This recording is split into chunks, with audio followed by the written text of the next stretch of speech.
Welcome back to another episode of the Crypto Serpent. If you do enjoy the videos, don't forget to hit that like and subscribe button. There is a lot to discuss. It's a new month. It's a new day. But where are we standing with XRP? What is happening right now? Where are we at with the prices? And what can we expect? What will December bring? Very, very important month. Not just for XRP, but for the entire industry. The bullish sentiment that this month will be a big month in the industry has been widespread. There's a lot of people talking about this. But in regards to XRP, I'm going to kick things off with a very interesting 1 minute and 32 second audio. Check this out. Using them as a form of payment. It also works in other scenarios as well, and I think Ripple is a great example. So let's take a look at Ripple's price as well. You can see the increase and decrease in value, and again, it followed kind of the same model as the rest of the community with the virtual currency price fluctuations. Now we're going to talk about Monero. Oh yeah, go ahead. I'm just going to check. So this is all legal. I mean, I could trade in and out of this as I want, just like a particular stock if I want. Yeah, there's nothing inherently illegal about owning or transacting in virtual currency. The only legal or illegal component of it is the mode and intent behind it. If you're using it to conduct an illegal transaction, or if you're using illegal money to attempt to conceal it. But merely using the currency itself, virtual currency, the fact of it doesn't mean it's illegal. I always kind of like to use the example that, currency is used to buy and sell drugs. Cash. Yeah. Now, holding on to cash just because I have cash to go use and buy a cup of coffee, just because I have cash doesn't mean I'm going to go around and use it to buy and sell drugs. The mere fact of the ownership or possession of it does not mean you're doing anything illegal. It's what you do with it is the thing that makes it illegal. Well, there you go. So from an IRS perspective, it's legal. From any common knowledge out there, it's legal. So where is this case going, right? Like where are we heading in December? December 6th will be a very important date. So let's see how that goes in regards to this. But from day one, this has been a ridiculous case. It's not a security. It's not unregistered securities. It's just, and I know it's one person's opinion, but what do you think in the comments? Let me know. Let me know where you think. Do you think in December we might see finally a settlement? Now, DPay have announced that XRP can now be used as means of payment in all dApps and websites that use DPay. So they're proud to enable Ripple as part of the crypto payment revolution. Now, what is DPay, you may ask? Well, if you jump on their Twitter handle, you can see that decentralized Web3 payments accept any token at any conversion. ETH Global finalists and Crypto Valley as well. So it's been around since apparently 2020. So very interesting that they're now allowing XRP to be part of it.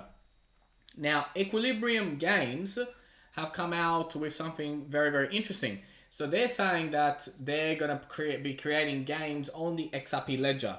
And later on this week, I will come out with a video about how you connect these wallets, how you connect to certain different things that are happening on the XRP ledger, and why it's important. I'm doing a research at the moment on the best things that are being built on XRPL, and then I'll come out and bring it to you guys. It's going to be quite extensive. I know there's a lot of questions around it, and a lot of questions around the security element of it, which I too have my own concerns in regards to this. But I'll be bringing it out to you guys so that you can get an understanding, and then you be the judge about where you go. But Equilibrium Games have said, we sure plan to bring the benefits of XRP Ledger to the gaming industry. Nobody wants to pay a $50 transfer fee for a $5 in-game item. They're having a dig at Ethereum. Why would anybody pay a $50 fee for $5 in-game item? Long term. Just doesn't make sense, does it? I think XRP Ledger is going to be massive in this space. Now, Jack Dorsey steps down as Twitter CEO.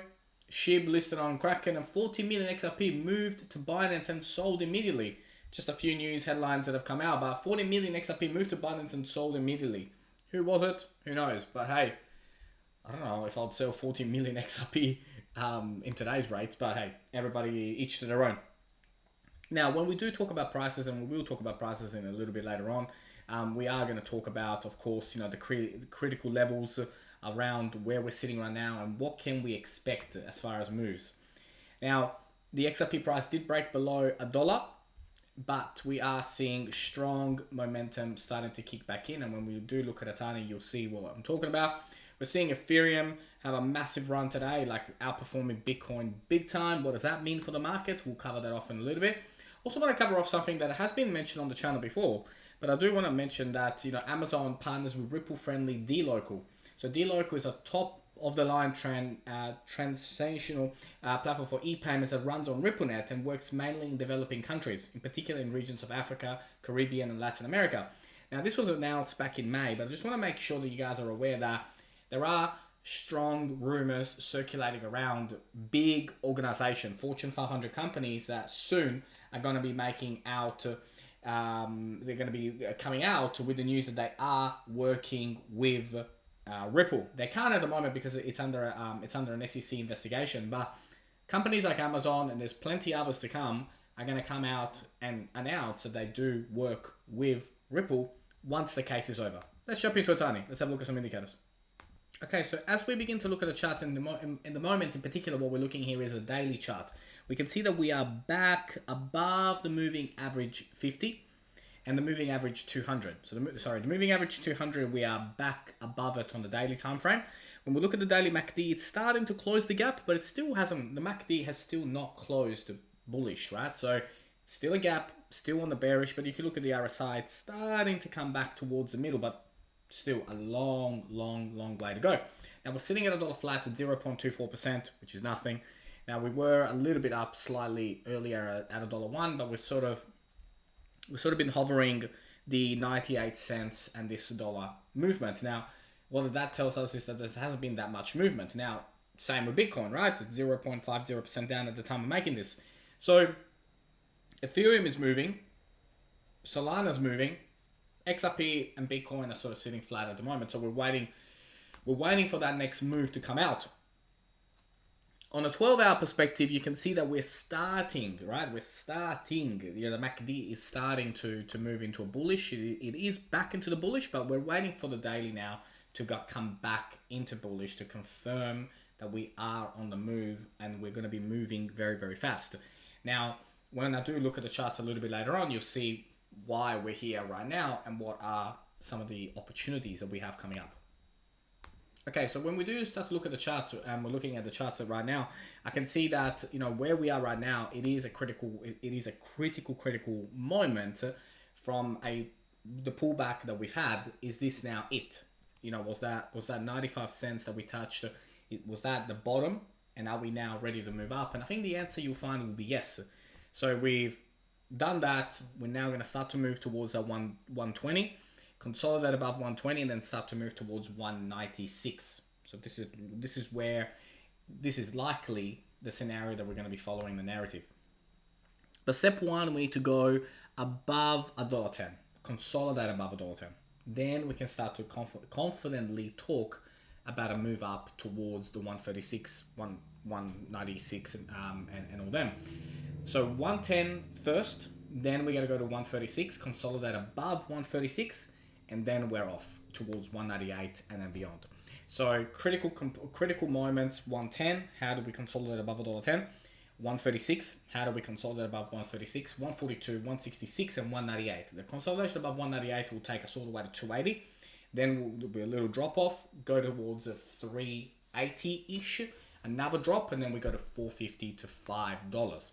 But right now, we could be playing this type of scenario, right? So we go up to $1.10, come back down towards $1, then go up to 136. Keep that in mind. That could happen, right? We could be in this channel. And if we are in this channel, keep an eye out for it. So all eyes. But as I said, it is going to be magic once we do break out. Once you do see that monster green candle, that signals that we are back in a big way as we head out on our way to double digits. If you learned something new today, don't forget to hit that like and subscribe button. As always, thank you, and I can't wait to be back tomorrow with you. Bye.